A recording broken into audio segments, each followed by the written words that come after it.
హైదరాబాద్ లోని ఓఆర్ఆర్ పై కాల్పులు కలకలం సృష్టించాయి. దొంగను పట్టుకునే క్రమంలో పోలీసులు కాల్పులు జరిపారు. నల్గొండ జిల్లా పోలీసులు 4 రోజులుగా ఓ దొంగ కోసం గాలిస్తున్నారు. ఆదిబట్ల వద్ద లారీలో దాక్కున్నట్లుగా సమాచారం రావడంతో అతన్ని పట్టుకునేందుకు ప్రయత్నించారు. ఈ క్రమంలో నిందితుడు దాడికి ప్రయత్నించడంతో పోలీసులు అతని కాలుపై కాల్పులు జరిపారు. అనంతరం వనస్థలపురం ఏరియా ఆసుపత్రికి తరలించారు. నిందితుడిపై ఏపీ, తెలంగాణలో పలు కేసులు నమోదైనట్లుగా సమాచారం.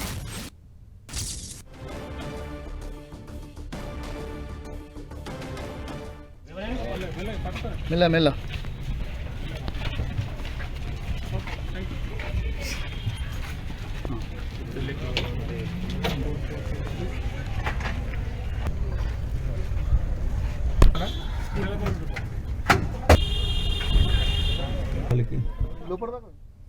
హైదరాబాద్ లోని ఓఆర్ఆర్ పై కాల్పులు కలకలం సృష్టించాయి. 4 రోజులుగా నల్గొండ పోలీసులు ఒక దొంగను పట్టుకునే క్రమంలో ఈ పోలీసులు కాల్పు జరిపినట్టుగా తెలుస్తుంది. నల్గొండ జిల్లా పోలీసులు 4 రోజులుగా ఒక దొంగ కోసం అయితే విశ్వంగా ప్రయత్నాలు చేస్తూ ఉన్నారు. ఈ నేపథ్యంలోనే వారికి ఆదిబట్ల వద్ద లారీలో ఈ దొంగ దాక్కున్నట్టుగా అయితే సమాచారం రావడంతో అక్కడికి చేరుకున్నారు. అయితే అతన్ని పట్టుకునేందుకు ప్రయత్నించడంతో ఈ క్రమంలోనే నిందితుడు పోలీసులపై దాడికి ప్రయత్నించడంతో పోలీసులు అతని కాలుపై కాల్పులు జరిపినట్టుగా తెలుస్తుంది. అనంతరం వనస్థలపురం ఏరియా ఆసుపత్రికి తరలించి ప్రస్తుతం చికిత్సను అందిస్తున్నారు. నిందితుడిపై ఏపీ, తెలంగాణలో పలు కేసులు నమోదైనట్టుగా తెలుస్తోంది.